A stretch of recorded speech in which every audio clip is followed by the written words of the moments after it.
महापुरुषों प्यार से कहिए धन निरंकार जी। सतगुरु माता सुदीक्षा सविंदर हरदेव जी महाराज की जय। महापुरुषों, एक बार पुनः सतगुरु की कृपा से आप सभी संतों के श्री चरणों में उपस्थित होने का अवसर प्राप्त हुआ है। दास इसके लिए सतगुरु माता सुदीक्षा सविंदर हरदेव जी महाराज का शुक्रगुजार है। और जैसा कि अगले वीडियो में सतगुरु बाबा हरदेव सिंह जी महाराज के दिव्य पावन प्रवचन जो विचार प्रवाह नामक पुस्तक में लिखा गया है लेकर के आपके श्री चरणों में उपस्थित था, उसी पुस्तक के बाकी अंश जो रह गए थे उसी को लेकर के आज दास पुनः आप सभी के चरणों में उपस्थित है। उस पुस्तक में जहां हमने सेवा, सुमिरन, सत्संग, मन के जीते जीत जैसे लेखों पर सतगुरु बाबा हरदेव सिंह जी महाराज के दिव्य पावन प्रवचन सुने। अब आगे इस पुस्तक में लेख है निर्लेप जीवन। साध संगत संत संसार में रहते हुए निर्लेप जीवन जीते हैं। जैसे मुर्गा भी जल में रहती है लेकिन अपने पंखों को गीला नहीं होने देती, इसी प्रकार महापुरुष भी अपने जीवन का तार सदैव इस निरंकार दातार से जोड़े रखते हैं। संसार की किसी चीज़ को, यहाँ तक कि अपने शरीर तक को भी अपना नहीं मानते, इसलिए यहाँ के सुख दुख का उन पर असर नहीं पड़ता। वे मैं मेरी की भावना छोड़कर सदा सुखी रहते हैं। जैसे एक बैंक का कैशियर होता है, लाखों के नोट संभालता है, लेकिन चाहे कोई हजारों रुपए ले जाए या हजारों जमा कर जाए, उसे सुख दुख का अनुभव नहीं होता। इसी तरह संत महापुरुष भी संसार में रहकर अहंकार और मोह को छोड़कर एक निर्लेप जीवन जिया करते हैं। संसार में जन्म लेकर भक्त भी यही विचरण करता है, इसी संसार में विचरण करता है। अगर हवा चलती है तो उसे भी ठंडक देती है, अगर सूरज चढ़ता है उसकी गर्मी तपस का उसके लिए भी यही असर है जो और इंसानों के लिए हुआ करता है, उसमें कोई अंतर नहीं। उसके लिए भी यही सृष्टि है, यही माया है, यही पदार्थ है और यही मौसम है। यह नहीं कि मौसम भक्तों के लिए कुछ और है, अन्य लोगों के लिए कुछ और है। सभी कुछ एक जैसा बनाया गया है, लेकिन जो फर्क है एक महापुरुष और एक साधारण आदमी में, वह यह है कि संत संसार में रहता हुआ भी अपने मन में संसार का असर नहीं ग्रहण करता है, लेकिन जो एक सांसारिक इंसान होता है वह सारा ही सांसारिक असर ग्रहण करता है। उसके मन में भी संसार ही बसा हुआ होता है। जैसे पानी के ऊपर नाव चलती है तो आगे बढ़ती है, लेकिन जब पानी नाव में आ जाता है तब मुश्किल खड़ी हो जाती है। इस संसार में विचरण करते हुए संतों के जीवन में कोई उतार चढ़ाव आदि यदि आया है तो उनके ऊपर असर इसलिए नहीं हुआ क्योंकि उन्होंने माया के पानी को मन की नाव में कभी नहीं भरने दिया। हालांकि वह पानी में ही चलते रहे हैं, इसीलिए उनके ऊपर कोई असर नहीं हुआ, वरना इस पांच तत्वों के पुतले पर माया का असर होना स्वाभाविक ही होता है। अगर तन पर वस्त्र नहीं है तो ठंडक या गर्मी उसको भी लगेगी ही। सब अपना असर करते ही हैं, लेकिन जैसे दास ने अभी कहा कि अगर पानी के ऊपर ही नाव चलती रहती है तो वह डूबती नहीं, आगे की ओर ही बढ़ती रहती है। नाव में पानी अगर प्रवेश कर जाता है तो वह डूब जाती है। संसार में यही कुछ हो रहा है। संसार में प्राणी रहते हैं, विचरण करते हैं, इस धरती पर आए हैं तो रहना ही है, लेकिन एक ही मुश्किल आकर खड़ी होती है, जब मन में भी यह संसार ही बस जाता है, ये पदार्थ ही बस जाते हैं, ये धन दौलतें ही बस जाती हैं, लालसाएं कामनाएं ही बस जाती हैं, तब जानो कि जीवन नैया डगमगा रही है, डोल रही है।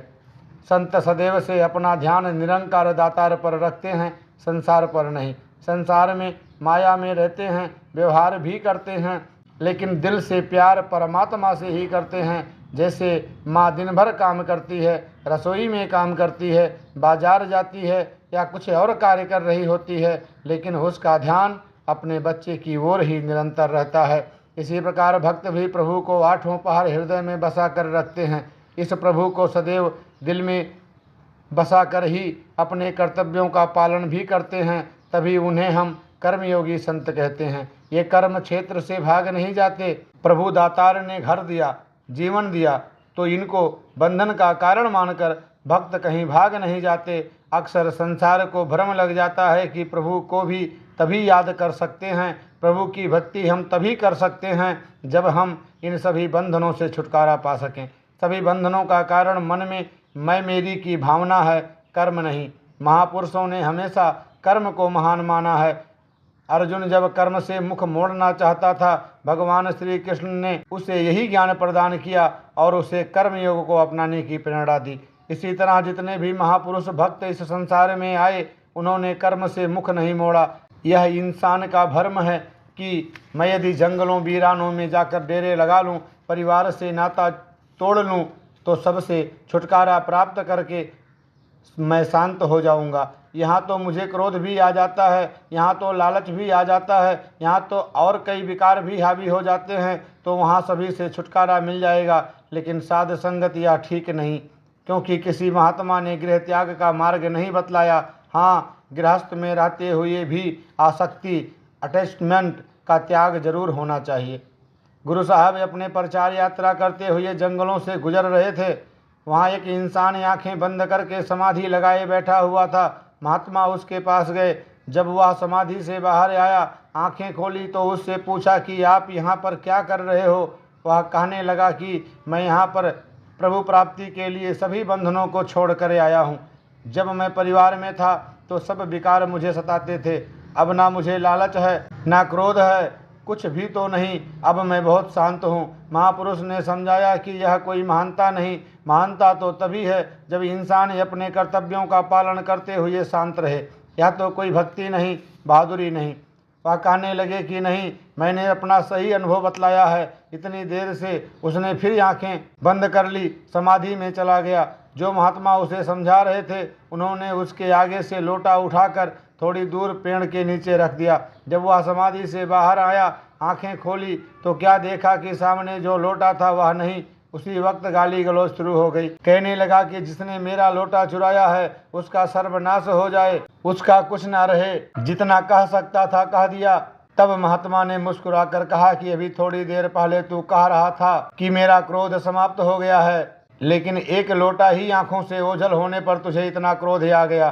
तू निर्लेप कहाँ हुआ है। वास्तव में महानता उसी की है जो सभी कर्मों को निभाता हुआ निर्लेप अवस्था में रहता है। जैसे कमल का फूल पानी में रहता है, जल में रहता है, जल में रहकर भी उस जल से न्यारा रहता है, उसकी निर्लेप अवस्था रहती है। कोई समझाने के लिए कहे कि कमल के फूल को अगर निर्लेप रहना है तो उसे उठाकर किसी कमरे में बंद कर दीजिए, किसी खास स्थान पर रख दीजिए, तब वह खुद पानी से निर्लेप हो जाएगा। अगर पानी ही नहीं है तो निर्लेप किससे होगा। उसके निर्लेप रहने की परख तो तभी होगी जब वह पानी में रहकर निर्लेप रहकर दिखाएगा। वह पानी में मौजूद रहे तभी तो मालूम पड़े कि वह कितना निर्लेप रह सकता है। इसी तरह भक्तों की, महापुरुषों की भावना रही है। भक्त इसी समाज में रहे हैं और अपने फर्जों को निर्लेप रहकर निभाते रहे हैं। वे चाहे किसी युग में संसार में आए, उन्होंने कर्मों से मुख नहीं मोड़ा।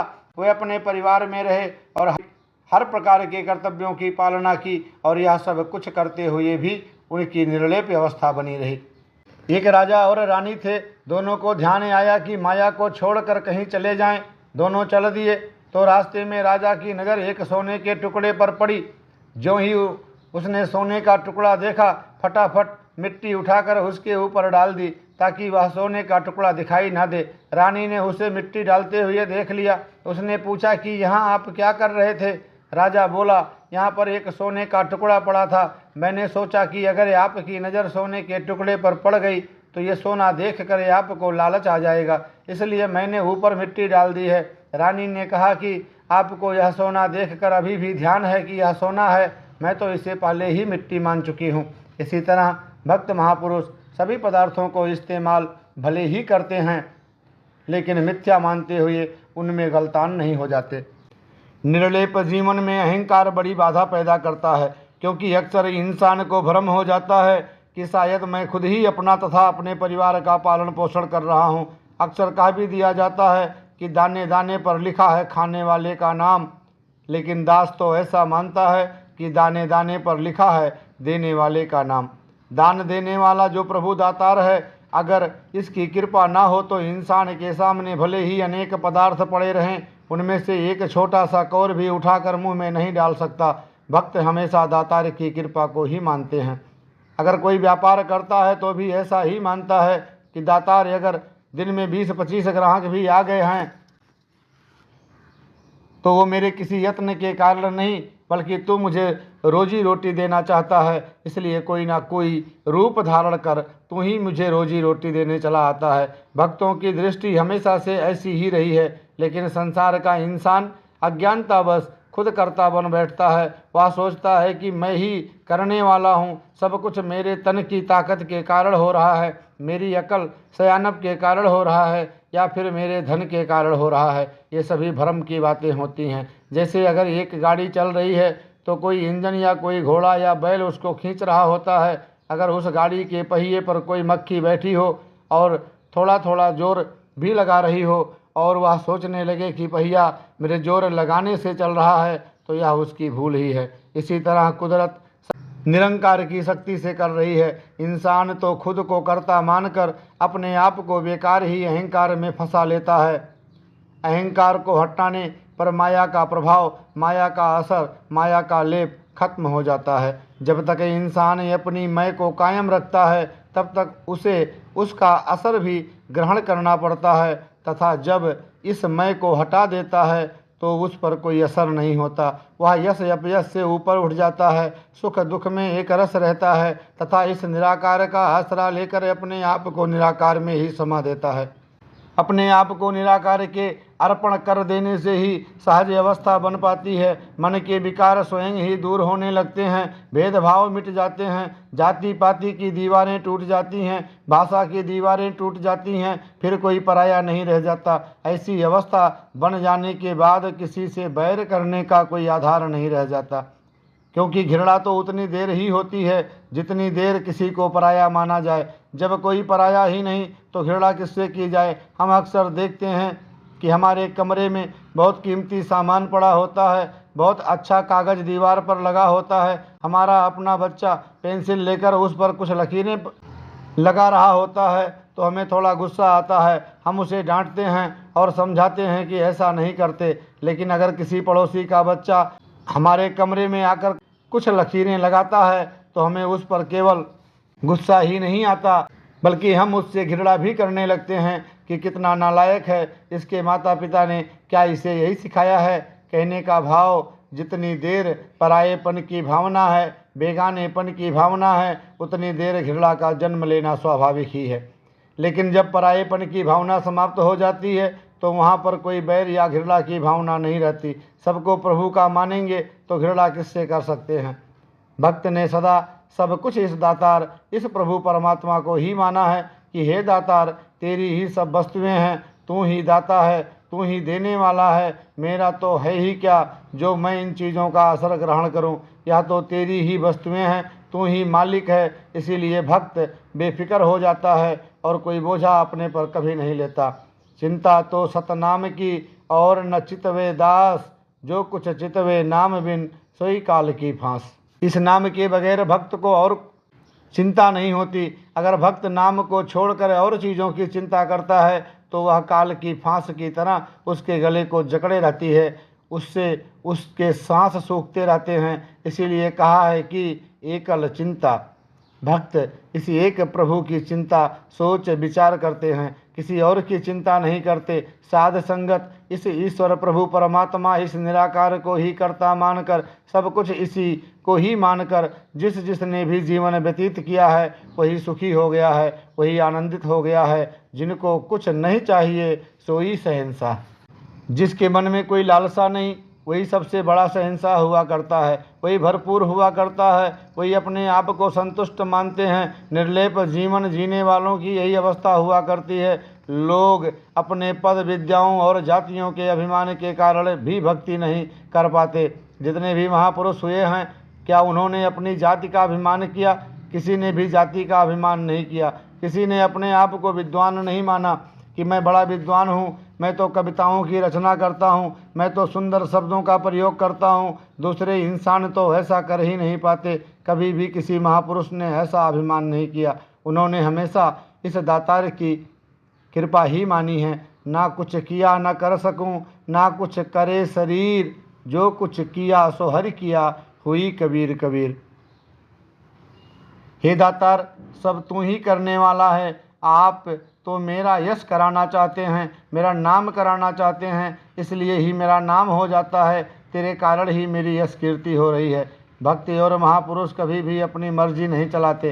संसार के मनुष्य तो केवल अपनी मर्जी ही चलाने की कोशिश करते हैं, लेकिन भक्तों की विशेषता यह बताई जाती है कि भक्त सब कुछ हमेशा इस दातार के ऊपर ही छोड़ते हैं।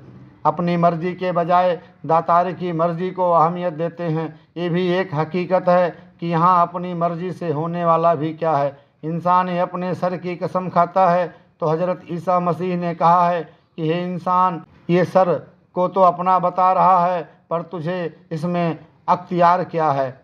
अपने सर पर एक बाल भी सफ़ेद होने से तू रोक सकता है क्या? तुझे तो इतना भी अख्तियार नहीं, फिर इस सर में तेरा क्या है? जिसकी कसमें खाता है, ये सब कुछ दातार का है। इस दातार के सहारे ही सब कुछ चलता है। उसी का जीवन सरल और सहज बन जाया करता है। इसी को ही निर्लेप अवस्था वाला कहा जाता है। इसी को कमल की फूल की तरह बताया जाता है कि इस संसार में रहता हुआ भी वह इस संसार से न्यारा रहता है। वह हर घड़ी उतार चढ़ाव में, सुख दुख में दातार की ही रजा मान रहा होता है, और ऐसी दशा को प्राप्त करके वह निरंतर अपने मार्ग पर ही चलता जाता है। अहंकार का भार ही जीव की नैया डुबो देता है। कहा भी है, कबीर बेड़ा जर जरा, फूटे छेक हजार, हरुए हरुए तिर गए, डूबे जिन सिर भार। जिनके सिर पर भार है वह तो डूब जाते हैं। जो इस संसार में आकर नाम हरि की प्राप्ति कर लेते हैं, उनका पार उतारा हो जाया करता है। ये पार उतारा कैसे होता है? जब इस मालिक, इस मूल के साथ हमारा नाता जुड़ जाता है, इस ईश्वर के साथ नाता जुड़ जाता है, इस मालिक को हम अपने मन में स्थान दे देते हैं, तब हमारी आत्मा का कल्याण हो जाता है। इस प्रभु को मन में स्थान दिया तो आत्मा की अज्ञानता दूर हो गई और आत्मा ने अपने मूल की पहचान कर ली।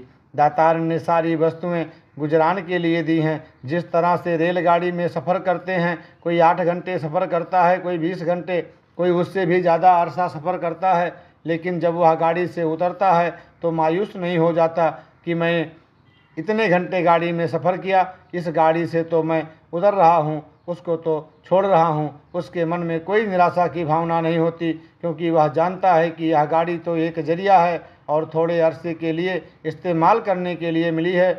यह देह भी जीव की गाड़ी ही तो है।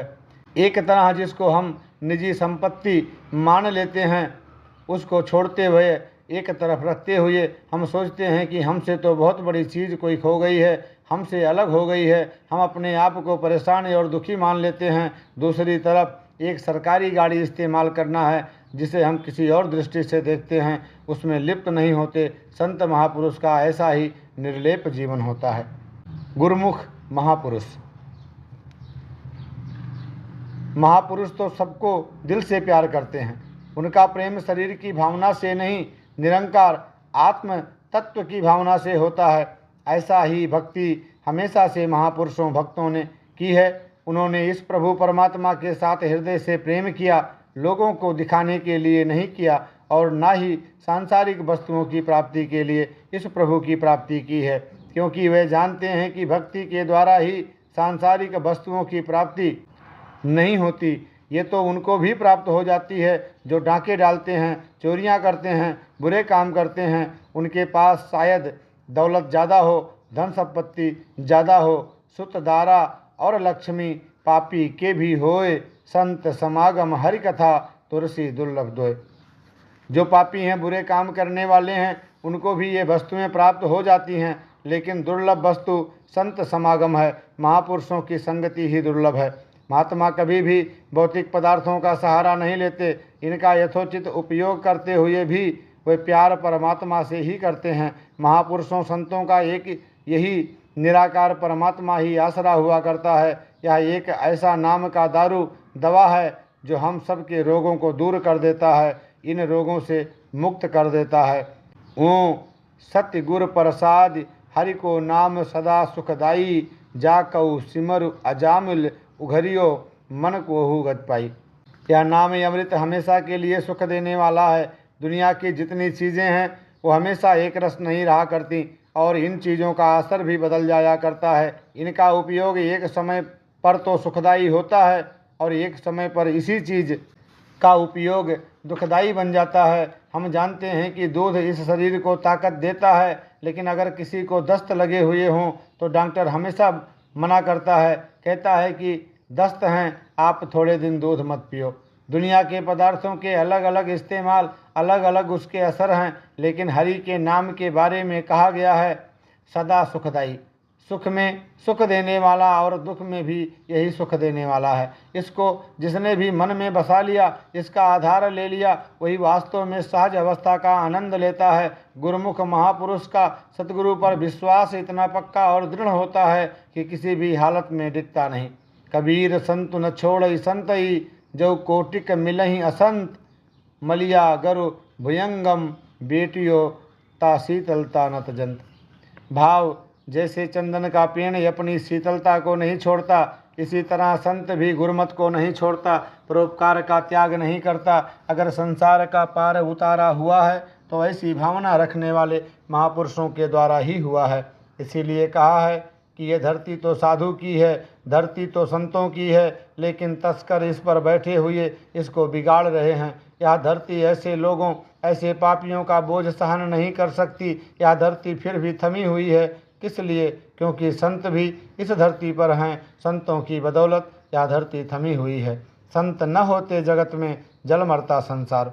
साध संगत देखने वाले को तो नजर आ रहा है कि चारों तरफ आग लगी हुई है, देश में लगी हुई है, विदेशों में लगी हुई है, चारों ओर बैर ईर्षा की भावनाएं कार्य करती हैं। लेकिन गुरुमुख महापुरुष जहाँ बीच में आ जाता है वहीं पर शीतलता हो जाती है। आगे इस अग्नि को बढ़ने के लिए कोई रास्ता ही नहीं मिलता।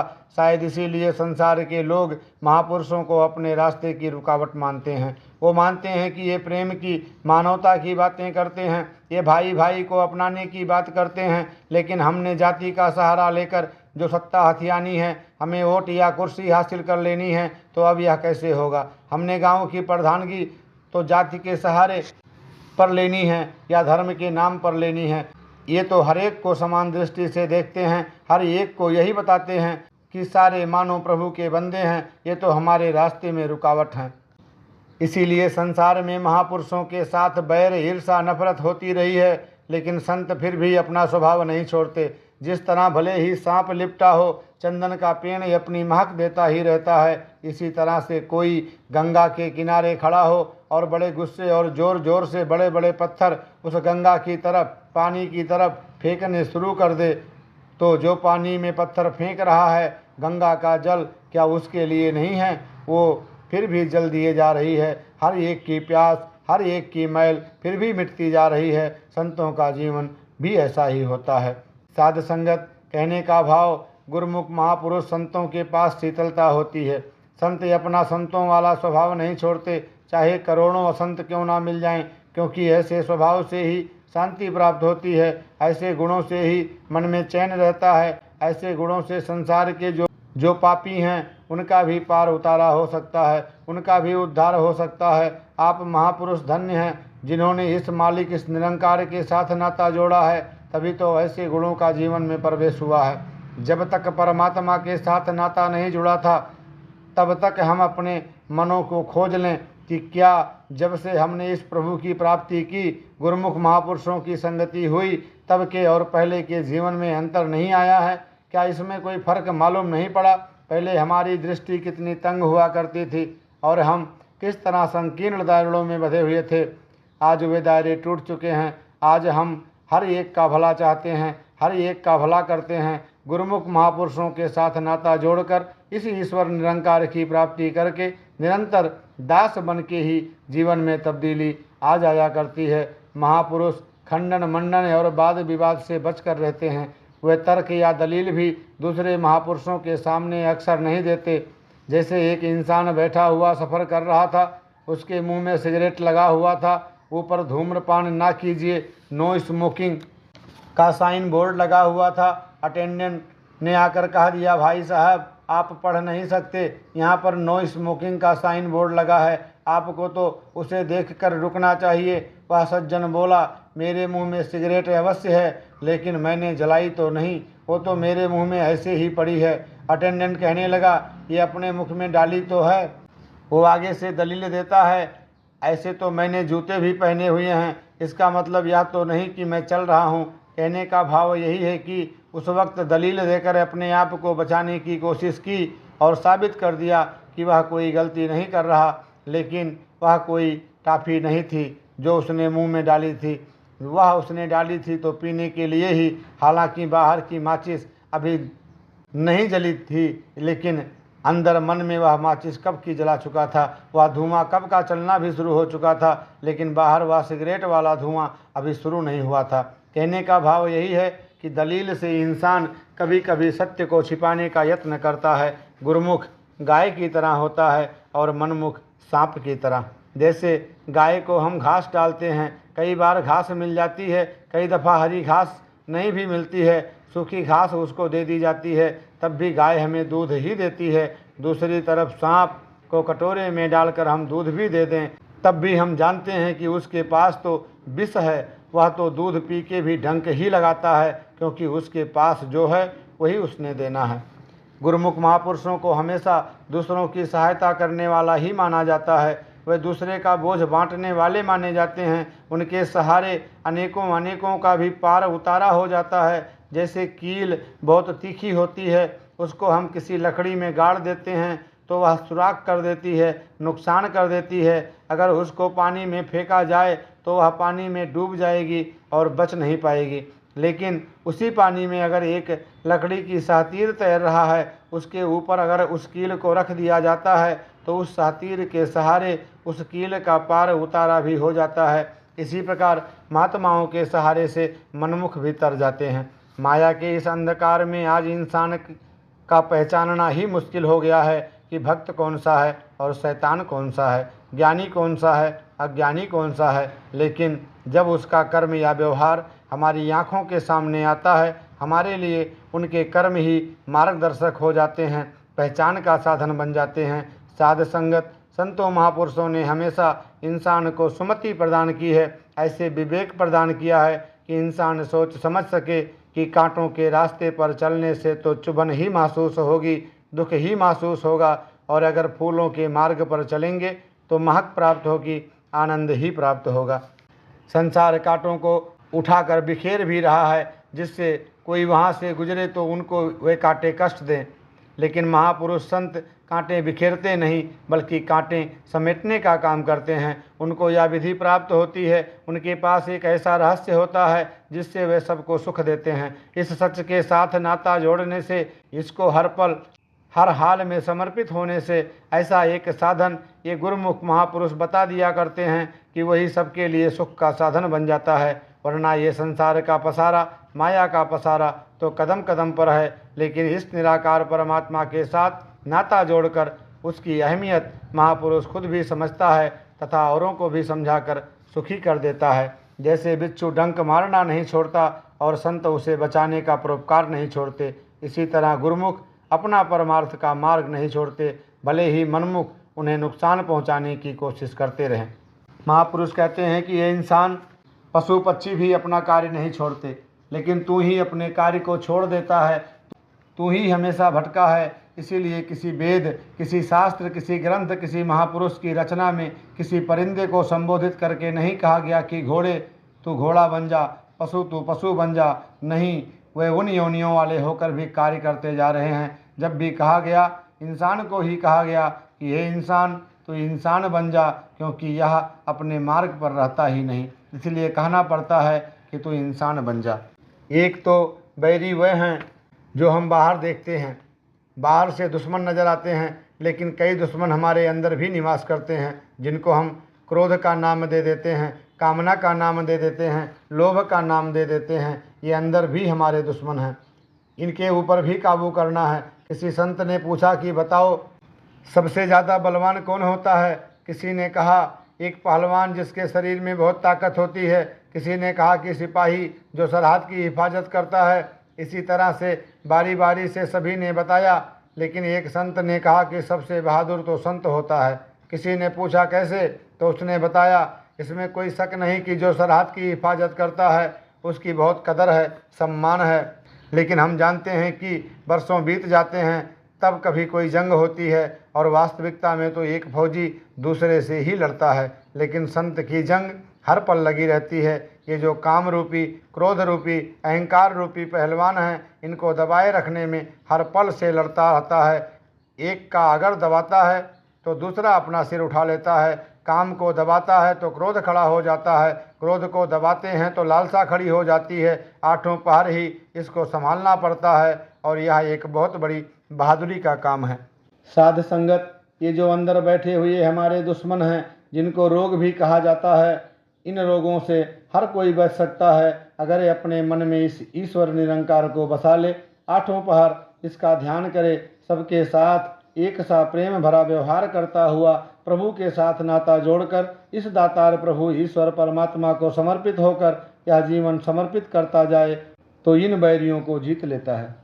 इस संसार को दुखों का घर कहा गया है, लेकिन इसी संसार में भक्तों ने विचरण किया है। महापुरुष जब जब भी इस धरती पर अवतरित हुए, जब जब भी उन्होंने इस धरती पर जन्म लिया, चाहे इस मुल्क में लिया, चाहे किसी और मुल्क में लिया, किसी स्थान पर भी लिया, हर एक जगह पर इसी तरह का पसारा था, इसी तरह से माया का अपना खेल था, इसी तरह से सेनाएं अपनी जंग लड़ रही थीं, इसी तरह से धन दौलत, इसी तरह से परिवार में निवास हो रहा था।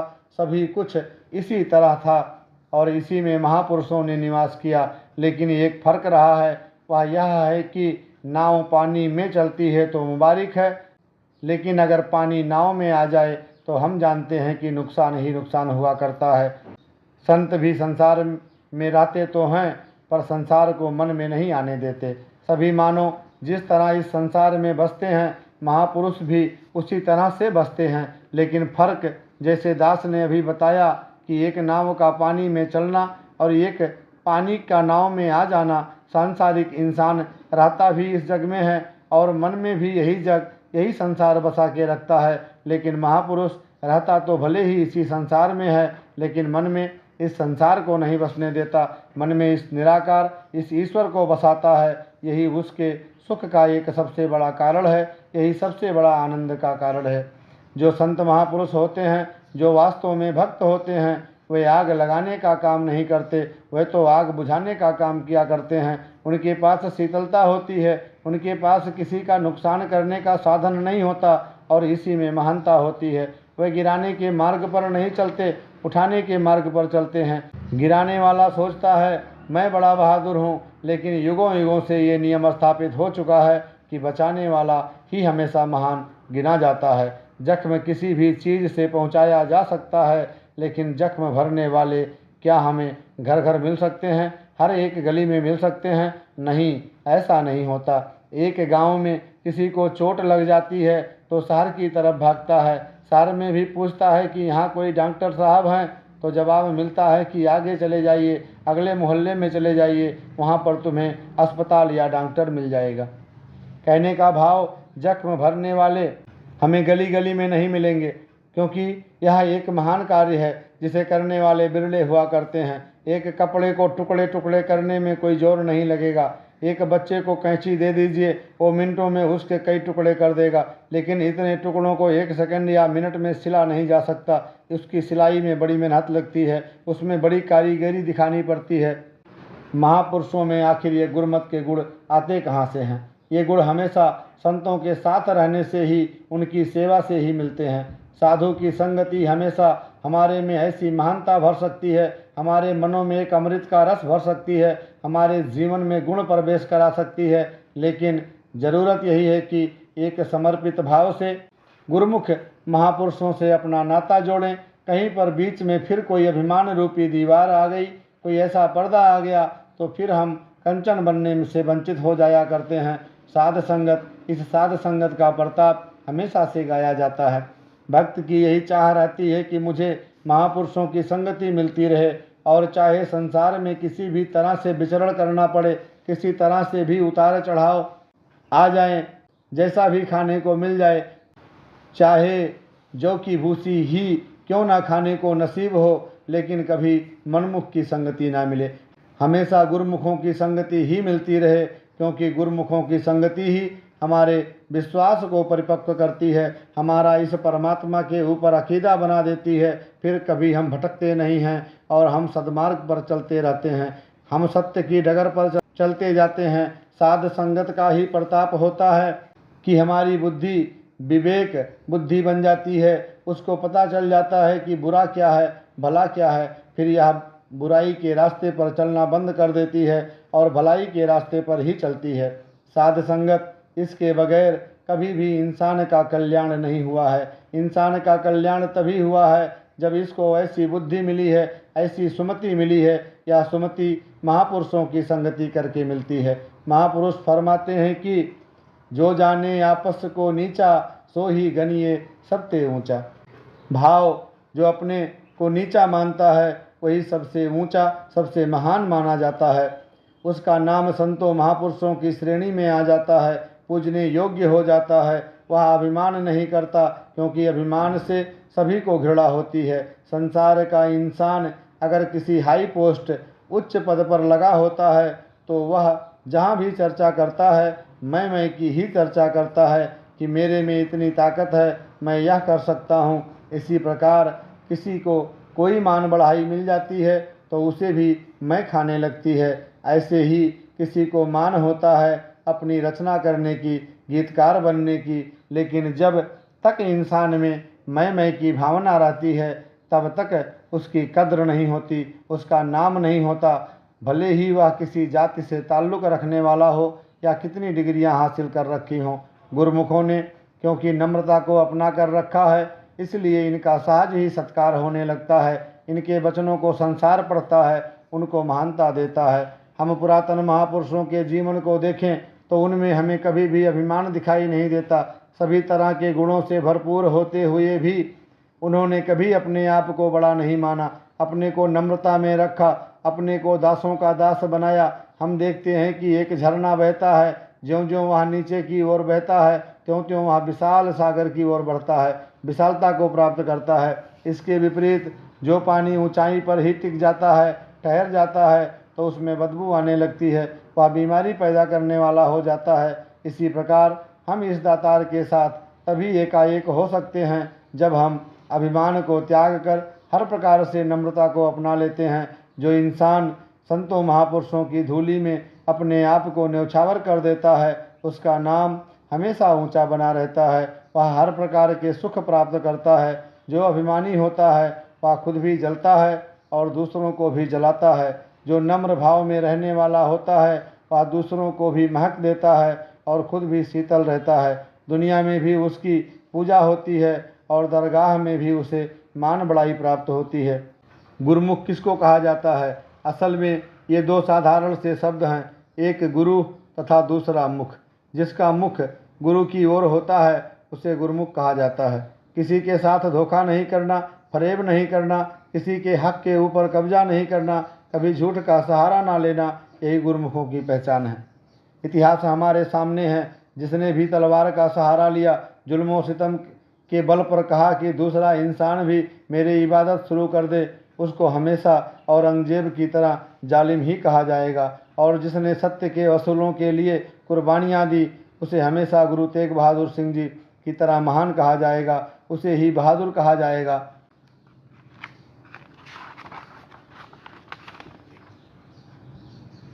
उसी को मान शोहरत मिलेगी। किसी समय या युग की तब्दीली के कारण इस सिद्धांत में अंतर नहीं आया करता। जो महानता महापुरुषों के साथ जुड़ी होती है वह हमेशा जुड़ी रहती है। किसी ताकत से, किसी अन्य कर्म से उस महानता को सत्य से दूर नहीं किया जा सकता। अमृतसर से जो महापुरुष आए वह बता रहे थे कि रैया में संगत करते हुए जिन बहनों बच्चों पर पिछले रविवार को बम फेंका गया, उनमें ऐसी ही चर्चा चल रही थी अब अगले रविवार संगत कैसे होगी, क्योंकि ज़्यादा महापुरुष तो जख्मी हालत में हैं, बाकी तो थोड़े से ही महापुरुष हैं, तो वे सभी चोटें लगी हुई हैं। कहने लगे कि हमने तो संगत पर जाना ही है। यह जो मांस का टुकड़ा शरीर है, इसे चोट पहुंचाकर भले ही कोई इसे सत्य से दूर करना चाहे, लेकिन यह जो विश्वास है, यह आत्मा इस मालिक के साथ जुड़ी हुई है, यह मन जो इसके ध्यान में लगा है, इसे कोई ताकत भी डुलायमान नहीं कर सकती। इसे गुरु से साध संगत से दूर नहीं कर सकती। ऐसे विश्वास उन महापुरुषों के बने हुए हैं जिन पर शेष गुरुमुख भी गर्व करते हैं। साध संगत जो महापुरुष वहाँ नहीं रहते, उनके दिलों में भी ऐसा विश्वास हो, उन महापुरुषों से वे भी यही प्रेरणा लेते रहें कि उनका कितना महान योगदान है, जिस तरह से इस सत्य के असूलों पर टिके हुए हैं तथा हमेशा इसी की चर्चा करते हैं। आज ज़रूरत भी यही है कि हर महापुरुष इन असूलों पर टिका रहे, गुरुमत के रास्ते को अपना कर रखे। हम कई दफ़ा कहते हैं कि ऐसा होना चाहिए, यह बात खत्म हो जानी चाहिए, लेकिन जो गुरुमत की मर्यादा है, प्यार, नम्रता है, जिसमें दूसरे गुरसिक का आदर सत्कार है, सेवा भाव है, यह सब कुछ भी तो होना चाहिए। जब तक हम इसमें आगे नहीं बढ़ेंगे, एक दूसरे गुरसिक पर विश्वास कायम नहीं रखेंगे, जब तक दूसरे का साध संगत के साथ नहीं जोड़ेंगे, तब तक मन की अवस्था दूसरी तरफ ही लगी रहेगी। निंदा वकीली करना, दूसरे महापुरुष की बुराई करना कभी भी गुरुमुखों का कर्म नहीं रहा। वास्तव में ऐसे महापुरुष के कारण ही संसार बचा करता है, जो अपने असूलों पर सदैव कायम रहते हैं। गुरुमुख महापुरुष कभी भी अंधविश्वासों में नहीं पड़ते। यह नहीं कि बिल्ली आगे से निकल गई तो उसके आगे बढ़ना रुक गया है, कोई छींक आ गई है तो ये आगे नहीं बढ़ेगा। ये सारी अज्ञानता की निशानियां हैं। अंधविश्वास भ्रांति से होता है। एक लड़के की जब शादी हुई और नई बहू जब घर में दाखिल हुई तो उसने देखा कि उसकी सास ने एक बिल्ली के ऊपर टोकरी रख दी। समय व्यतीत होता गया, उसके भी बच्चे हुए। जब उसने भी अपने बच्चे की शादी रचाई और बहू घर में दाखिल होने लगी तो उसने अपने नौकर से कहा कि एक बिल्ली लेकर आ। बिल्ली लाई गई, एक टोकरी भी मंगाई गई और बिल्ली के ऊपर टोकरी उल्टी करके रख दी गई। उसने यह केवल अपनी सास को करते देखा था और यही मान लिया कि ये कोई शादी की रस्म है। शादी के अवसर पर जब नई दुल्हन घर में दाखिल होती है तो एक बिल्ली मंगाकर उसके ऊपर टोकरी रख देना आवश्यक है, तभी यह सारी रस्में पूरी गिनी जाएंगी। यह एक अज्ञानता थी। अज्ञानता के कारण उसने देखा और इसी को करना शुरू कर दिया, जबकि उसकी सास ने बिल्ली के बार बार तंग करने से उसके ऊपर टोकरी रख दी थी। साध संगत इसी तरह से स्थान स्थान पर यह अज्ञानता देखी जाती है। इंसान इसी अज्ञानता में पड़ा हुआ अपने जीवन के विकास को रोक दिया करता है। यह जहाँ है वहाँ खड़ा ना होकर पतन की तरफ बढ़ जाता है, पीछे की तरफ चलना शुरू हो जाता है। महापुरुष ऐसे चक्करों में कभी पड़ते ही नहीं। जिसको इस निरंकार की, इस परमात्मा की प्राप्ति हो जाती है, जिसको ब्रह्म की अनुभूति हो जाती है, वह वास्तव में उजाले में जीवन व्यतीत किया करता है और एक सच्चे गुरुमुख महापुरुष की तरह अपने जीवन में तन मन धन की सेवा करता हुआ परोपकार के मार्ग पर चलता रहता है। ऐसे गुरुमुख महापुरुषों के चरण छूकर धरती भी पवित्र हो जाती है। भक्त जो भक्ति करता है वह किसी और के लिए नहीं बल्कि अपने लिए ही करता है। अपने लिए भक्ति करने का अर्थ यह नहीं कि वह खुद गर्ज हो जाता है या उसकी भक्ति में संकीर्णता होती है। भक्ति में तो उसे सबका ही भला मांगना होता है, सबके लिए सुख मांगना होता है। लेकिन वह जो भक्ति कर रहा है वह अपने लिए कर रहा है, उसका लाभ उसे ही मिलता है। पानी जो अपने शरीर पर गिरा रहा है उसका अपना शरीर ही साफ होता है, उसका अपना शरीर ही ठंडक पा रहा होता है। अपने नहाने से किसी दूसरे का शरीर साफ नहीं होता। इसी तरह से जो भक्ति करता है वह वास्तव में अपना जीवन ही ऊंचा बनाता है, उसके अपने जीवन में ही निखार आता है।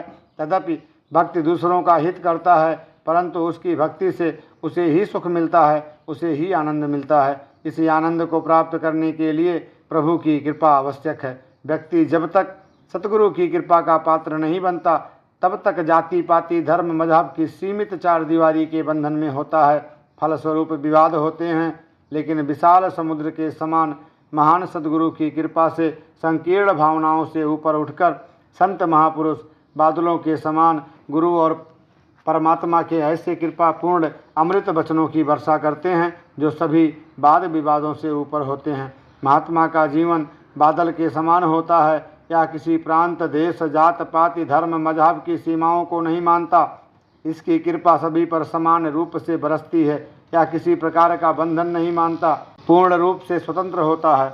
जिस प्रकार समुद्र की गहराई का नापना असंभव है और उसमें से उठने वाले बादल विभिन्न स्थानों पर वर्षा करते हैं, ठीक उसी प्रकार गुरसिख गुरु कृपा से जितना भी चाहे अमृत वचनों की वर्षा करे, पर गुरु की गहराई का पता लगाना असंभव है। सद्गुरु भी सागर की तरह गहरा और आसमान के समान विशाल होता है। या किसी के गुणों अवगुणों की तरफ नहीं देखता। जो भी सरल हृदय निष्कपट श्रद्धा भावना से सद्गुरु के पास जाता है, सद्गुरु उसके अवगुणों को क्षमा कर देता है। संसार में जीवन यापन के लिए चतुरता की आवश्यकता पड़ती है, जबकि सद्गुरु से आध्यात्मिक विद्या प्राप्त करने के लिए चतुरता और विद्वता काम नहीं आती। इसमें सरलता और भोलापन ही काम आता है। परमात्मा को सरलता और भोलापन ही प्रिय है। साध संगत, यह जो जीवन की यात्रा हम तय कर रहे हैं, इसमें इस ईश्वर, इस मालिक की हमेशा याद बनाए रखें, इसको मन में बसाए रखें। लेकिन मन में तो तभी बसेगा, इसकी मूरत तभी बसेगी जब इसकी पहले पहचान करेंगे, जानकारी हासिल करेंगे। मान लिया एक बहन है, उसके अभी संतान नहीं हुई है, हम उसको जितने मर्जी आदेश उपदेश देते रहें कि आप बच्चे का ध्यान किया करो, उसकी खुराक का ध्यान करा करो, ठीक समय पर उसको दूध देना है, लेकिन वो किससे प्यार करे, किस बच्चे को अपने मन में बसाए? बच्चा तो अभी सामने आया ही नहीं। उसी तरह से प्रभु परमात्मा की सूरत हम अपने मन में बिठाएंगे, इसको स्थान देंगे कब? जब हम पहले इसे देख लेंगे। जिस इंसान को हमने देखा ही नहीं, उसकी शक्ल व सूरत अपने मन में नहीं बसा सकते। कुछ वर्षों पहले उत्तर प्रदेश जाने का अवसर मिला। वहाँ एक पत्रकार ने अनेक सवाल पूछे। उनमें एक यह भी सवाल कर दिया कि आप हर एक को महापुरुष कहते रहते हैं। युगों युगों से इस धरती पर चंद महापुरुष हुए हैं जिनके साथ महापुरुष शब्द जोड़ा गया है, परंतु आप तो जो भी उठता है उसको ही महापुरुष का संबोधन करते रहते हैं। आप इस महापुरुष वाले शब्द की कीमत क्या कम नहीं कर रहे? दास उस सज्जन के सामने अपनी भावना रखी कि ये तो इस अमोलक दाता को प्राप्त करने के कारण उस महानता का वर्णन करते हैं, लेकिन महापुरुष शब्द जब इस्तेमाल किया जाता है तो उसके साथ यह भी बात जुड़ी है कि जिसको महापुरुष कहा जा रहा है उसने इस शब्द की लाज रखनी है कि मुझे महापुरुष कहा जा रहा है, तो वास्तव में मेरा वैसा कर्म भी है या नहीं। दास ने उस सज्जन से भी कहा कि दिन रात जैसे महापुरुष कहा जाता है, उसे दिन रात अपने कर्तव्यों का ख्याल भी रखना है। एक बार सूखा पड़ा, सूखे का काफ़ी जिक्र हो रहा था, चारों तरफ पानी की कमी नज़र आ रही थी। कुछ शहरों में जाने का मौका मिला तो वहाँ पर पूछा कि भाई साहब यहाँ तो तालाब है। वे बोले तालाब तो बहुत मशहूर है लेकिन उसमें पानी नहीं। साध संगत, कहने का भाव एक तालाब, सरोवर या नदी है, उसे तालाब या नदी तो कहा जाता है, लेकिन अगर उसमें पानी नहीं होगा तो उससे प्यास कौन बुझाएगा। इसी तरह से हमें जो ऐसा संबोधन मिला है तो हमसे वे गुण भी औरों को मिलें, शीतलता भी प्राप्त हो, हमारे व्यवहार के द्वारा अमृत भी प्राप्त हो। जो गुरुमुख महापुरुष होते हैं वे हमेशा प्रेम के साथ जीवन व्यतीत करते हैं। उनके जीवन में प्रेम होता है, वे औरों को प्रेम ही देते हैं। अगर मानो इस संसार में आकर उलझ जाता है तो उसकी ऐसी अवस्था हो जाती है, मैं फूल चुनने आया था बागे हयात में, दामन को खार जार में उलझा के रह गया। जो लोग यहाँ आते हैं उनको ये बागे हयात नज़र आता है। ये ना महसूस हो कि यहाँ कहीं कांटे ने भी दामन पकड़ लिया है। यहाँ से तो फूल ही फूल मिलने चाहिए, यहाँ से तो सुगंध ही सुगंध मिलनी चाहिए। एक प्रेम के ही सभी भूखे हुआ करते हैं, प्रेम की ही सबके मन में प्यास हुआ करती है। तो दास इस वीडियो को यहीं पर विराम देगा। इससे आगे के जो लेख हैं, जो सतगुरु बाबा हरदेव सिंह जी महाराज के अमृत तुल्य वचन हैं, उसे अगले वीडियो में लेकर के आपके श्री चरणों में समर्पित होगा। इस वीडियो में बोलने के दरमियान जो कुछ भी बातें दाएं बाएं आगे पीछे चली गई हों, उसके लिए दास आप सभी संत महापुरुषों के चरणों में करबद्ध प्रार्थना करता है, हाथ जोड़ करके निवेदन करता है कि आप मेरी समस्त धृष्टताओं को, समस्त मेरी गलतियों को क्षमा करें और मुझ पर और मेरे परिवार पर अपना वरद हस्त, अपना आशीर्वाद बनाए रखें, जिससे दास के और दास के परिवार का भी जीवन सुखमय हो, आनंदमय हो और लोक सुखी और परलोक सुहेला हो। बाकी हम सभी सतगुरु के इस पावन दिव्य प्रवचन को अपने जीवन में स्थान दे करके, सतगुरु के वचनों को सतवचन मान करके अपने जीवन को सुखमय, आनंदमय, मंगलमय बनाएं, अंतर मन के सुकून को हासिल करें और सतगुरु द्वारा बनाई गई इस खूबसूरत दुनिया का खूबसूरती से आनंद लेते हुए लोक सुखी और परलोक सुहेला कर पाएँ। इसी शुभ मंगल भावना कामना के साथ सतगुरु माता सुदीक्षा सविंदर हरदेव जी महाराज की जय। महापुरुषों प्यार से कहिए धन निरंकार जी।